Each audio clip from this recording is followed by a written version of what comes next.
Hello everybody and welcome back to the Hilltop Pillbox in Abbotsford, British Columbia, Canada. And we're just continuing on with our little strategy videos about various nations here in Global War 1939. And today what we're going to be talking about is Russia, otherwise known as the Soviet Union. And we'll just start off with a little look at their startup charts. So the production you'll see is $48. That's what they're going to be making when they're in a full war footing. But they only start with 15.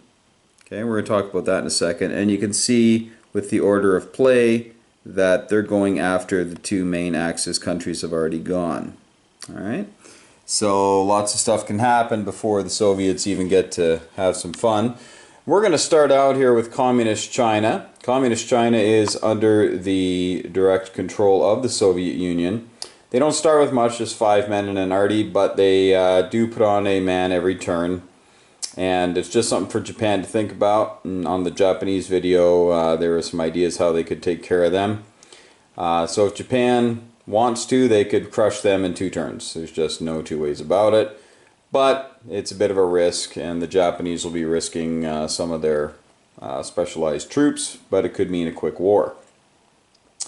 But now on to the Soviets themselves. The Soviet Union is is in all games a vast expanse of territory, and they are at war with no one when they start the game, and they essentially are a peaceful Soviet Union that has $15 to start the game, and so they won't be building up too much. They have a small fleet here. There's a battleship, a cruiser destroyer, and a sub, and then they do also have a destroyer there over in the Baltic. Now, if we look at the Russian material, they do have a couple of tanks over here. They have a few men, some arty, a few planes, but really nothing great. Nothing the $15 is going to fix on the first round. And then their economy is based solely on dice rolls. So you're going to roll 2d12s, and whatever you roll, that's what they're going to get for money. At the end of the turn is what they're going to collect. So for instance, if you rolled 14 on 2d12s, maybe a pair of 7s, they would make $14 plus anything that they took on the board. Now the thing is, their hands are really tied when they start the game. The only ones that they can take are East Poland, thanks to the Molotov-Ribbentrop deal. So East Poland and the Baltic states just to the north. Soviet Union can also invade the 3 provinces, territories, if you will, of Finland. Even if the Germans are there, it's not a declaration of war against Germany. It's just simply one of the rules in the game, because it is historically accurate. The Soviets tried to go in there. Did not fare too well. And as you can see, starting out, they really don't have much to go into Finland. They've got a couple men and a tank and a plane. And $15 to build new things. Most of this other stuff is going to be heading west, trying to take Poland and the Baltics. So going after Finland early is difficult. You could pull an armor up there, and you could pull this tactical, or pardon me, this mechanized, and he could bring the artillery with him. Mechs can tow artillery in this game. So on turn 2, you could have a nice invasion, and you can build some stuff up in the factory up here. You could build 5 men if you want, just to be cannon fodder for the Finns when you invade the Finnish Mannerheim line, I believe it was called. But there you have it. The other army that you have a little bit of here is you got 6 men, 4 tanks, 2 artillery, and Novosibirsk. And Novosibirsk is a special place. Well, why is that? Well, as the game goes on, a lot of this territory gets swallowed up by the Wehrmacht, and there's really nothing you can do about it. It's just math. I mean, if the dice are really on your favor, great, but it's really just going to be math.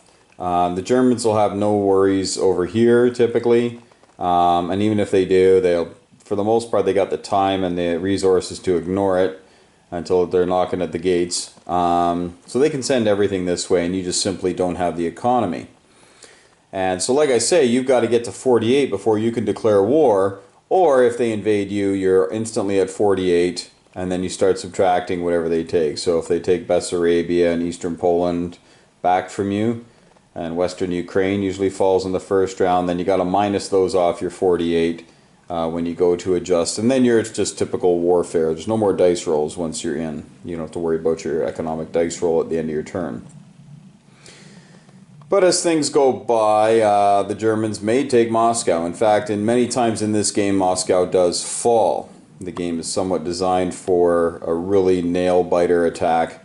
And if Moscow falls, though, for the Russians, that's not the end of your game. Because all that money does not go to Germany. There is no payoff. Basically, you're burning all the rubles in the fireplace. And you move your capital to Novosibirsk, where you have a nice major factory here. And maybe even putting stuff there the whole game just to get ready for this moment. Who knows? And sometimes the Moscow player will do that. Instead of throwing in 4 or 5 more infantry when it looks like there's no way you can hold it, put them all over here. Okay? Because if you can hold on to that, that might give time for the Allies to start landing here, opening up a second front, and then maybe you guys can put the squeeze on the Wehrmacht as it's strolling around trying to get out to you. Russia, more than most other countries, exercises the scorched earth policy. And scorched earth means that any territory that you have had since the beginning of your turn that has a factory or any other sort of facility, you can just take those off the board. You can just zorch them. So for instance, let's say things are going badly and you think Kiev's going to fall, which it will. You can just get rid of the air base so the Germans can't use it. Now you must do the scorched earth at the beginning, or at the end of your turn, pardon me, right at the end of your turn, so you can actually use it and then you can zorch it. Okay, so here you have the air base and that. Okay, the one thing that you can't do, I believe, I'm quite confident of this, is place stuff to place your units and then zorch a factory. You can't do that. So you couldn't place 10 things down at Karelia and then kill the factory. Okay, if you're getting rid of the factory, placing your units, it comes after scorched earth. Okay, I believe that's true. If not, I'll CC something in there for you.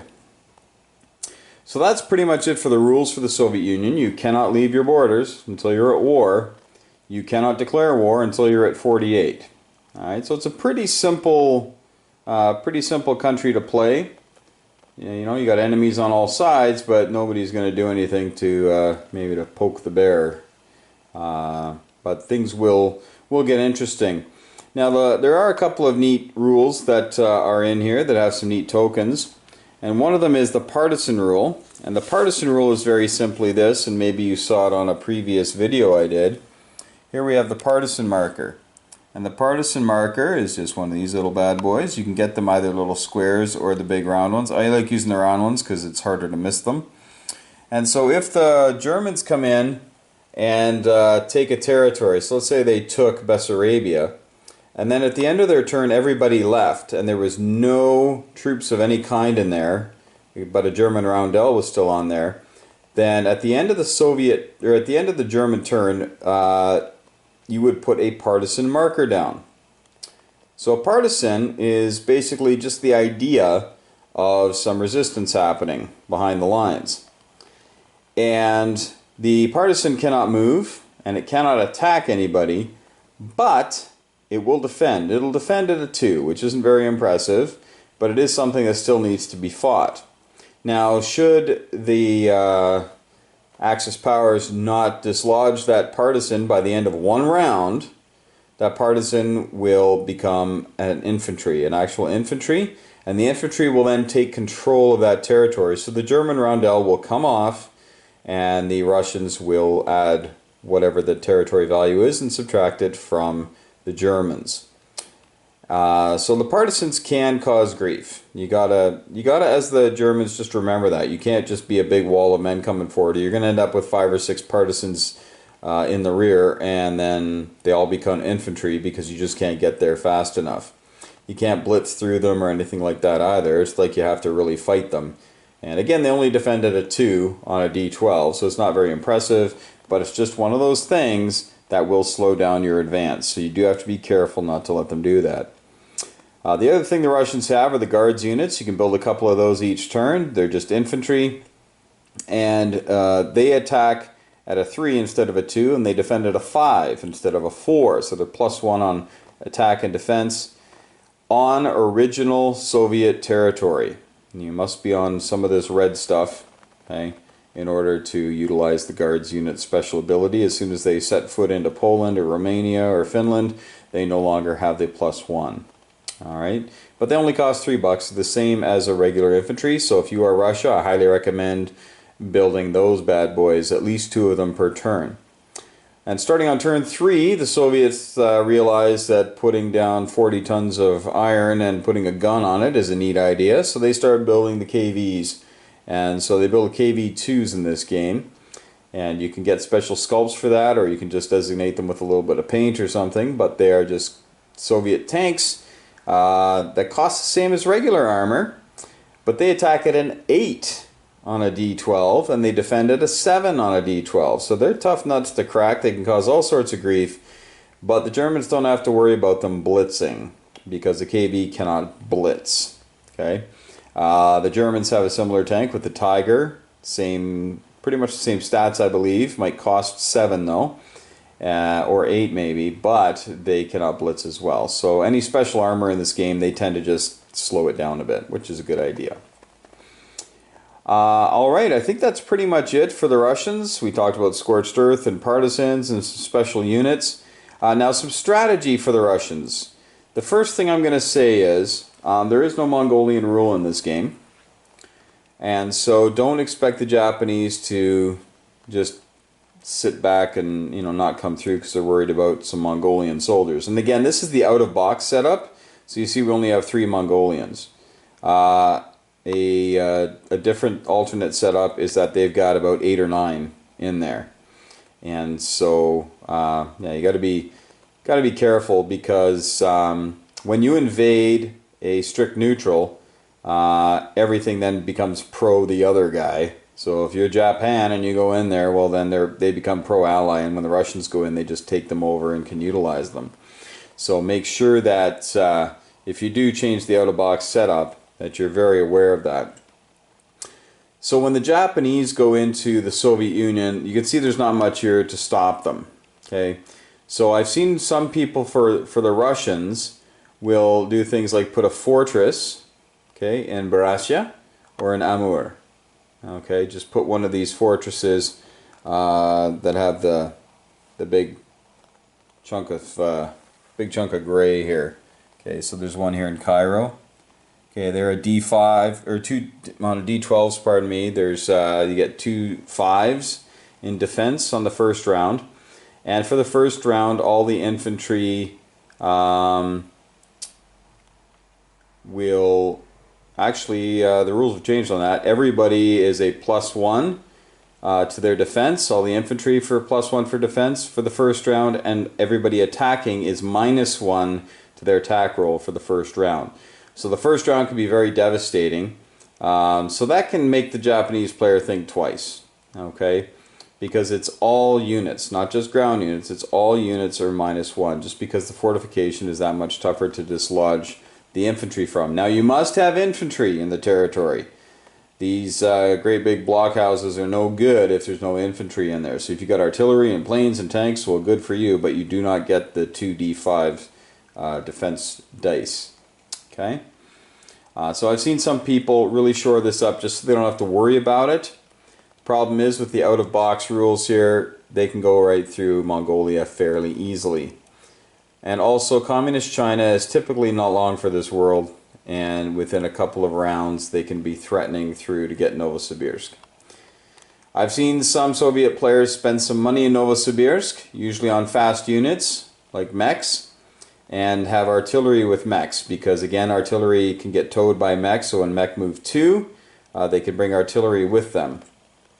And so within the first 2 rounds, they could be up in Moscow if they need to be, or they could bring guys off to the east to help stave off the Japanese. Novosibirsk is a wonderful addition to this game because it really gives the Soviets some options. Especially if you want to tick off the Japanese. Always a good idea. But at least there's that.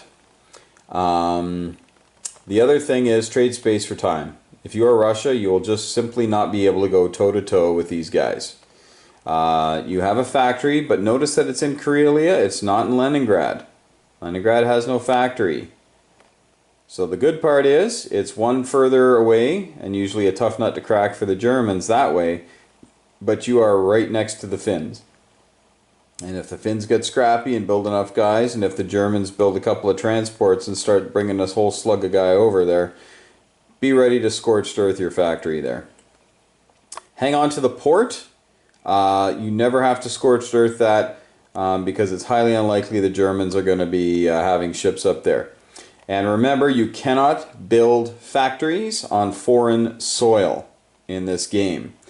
So even though you have a major there, the Germans can't take it over and build a minor factory and build off of it. But if you leave the major factory and don't scorched earth it, it'll become a minor, and then the Germans can use it. They just can't construct a new factory. So be ready to scorched earth that Leningrad or the Karelian factory. Just be ready, and you will have to do it during the game. If you never have to scorch that thing, it's a bad day for the Axis. You also have one down here in Stalingrad. Alright, that sometimes gets a torch. And of course Moscow being Moscow. If you think Moscow is going to fall at the end of your turn, just get rid of everything so the Germans can't build out of a minor factory there to put pressure on your remaining capital. Okay, scorched earth sucks that you have to do it, but it's great that it's an option for you. All right, well that's pretty much it for the Soviets. If you have any questions, comments, concerns, please leave that in the comment section down below, and hopefully that helps out anybody. I know drawing the short straw usually means that you're Russia, but in this game you do have a lot of options. You got lots of places to build, and being able to move your capital from Moscow to Novosibirsk out of harm's way for a few turns really makes Russia really not that bad to play, because as you trade space for time and just fight the laying actions the whole way, you can really annoy people. I'm going to tell you two more rules. One of them is on the very first round that Germany attacks the Soviet troops, anywhere they attack them, whether it's in Poland or Bessarabia or wherever, anywhere where the German player attacks Russian troops, they get to choose one territory, and it is a nice, well, call it the sneak attack, if you will. Okay, it's the Eastern Front, and Germany can pick one land territory to launch a surprise attack against. All German units are +1, and all Soviets defend at a -1. Okay, so it's a big shock, similar to the Japanese one, but not nearly as devastating. So I highly recommend that you, as the Russian player, when you feel like the Germans have queued up, just retreat everybody. So after you take Poland, just back everybody off. Just leave them empty. Maybe leave one guy in if they got a stack of tanks so they can't come through and blitz you. And you might lose a man to that rule, but that'll be it. So minimize the damage that's there. So we've talked about partisans, we've talked about all that other stuff. And the last thing I'm going to tell you about is an optional rule called Russian Winter. Some people really don't like this rule. They say Russia doesn't really need it, but some people say, hey, it adds a shot of realism to it. And that is simply this. Every fourth turn, so we'll call it a winter, every turn is a season. So every fourth turn, the Russians will attack at a +1. Everything in its own territory will attack at a +1. And the defenders defend at a -1. That's every fourth turn. So what you get really is a nice ebb and flow on the Eastern Front, where the Germans will rush forward and then they'll realize the autumn is over and they'll just non-com everybody back a bit. And they'll really have to strategically plan out their attacks in the autumn, because they don't want to leave their sticks out in the wind for the Russians to pounce on. Really makes for an interesting optional rule. I don't recommend it the first time you're playing or the first few times you're playing, but once you guys really have your measure of how this game works, especially in the Eastern Front, really adds some flavor to it. So it's just called a Russian winter, optional rule. I think that's pretty much it. You do have a convoy zone up here, so you know sometimes the Russian Navy comes out just to protect the convoy zone. If you hold the convoy zone and you have Archangel, then you're doing pretty well for money. If you hold control Archangel and you have no allied troops on any of the Soviet Union territories, you get an extra $5 per turn. And Archangel is way over here. It's not quite as close as in some other games. It's way over there. So you can get that extra $5 typically for 3 or 4 rounds at least. Okay. Well, there you go, folks. Not much more to say. Yeah, there's some nice things you can use. I told you about on another, I think on my gameplay video during the Soviets, they built some tank traps and minefields. You can look at those on some other videos I have that help slow down the Germans, which is really what you're trying to do. You will not beat the Germans on your own. Okay, Russian winter can help, time can help, but you need your allies. It's just like the real war. But once you get your measure, once you're up there making your money, the Germans start to have problems in different spots, and they're starting to divide their economy, and everything you got can go against them. Unless, of course, you ticked off the Japanese player and now you're dealing with that. Alright. Well, you guys, thanks so much for watching. I really appreciate it. Thanks for all the comments. Really, really nice to hear some feedback and some great questions people are asking about this. Again, full disclosure, there are some people at this game far superior to me, but I guess I'm the one with the camera, so here we go. But I've learned a lot from them. We've played this game quite a bit, and that's my 2 cents of how to play the Russians. So thanks a lot for watching, folks. Take care, and may the dice be with you.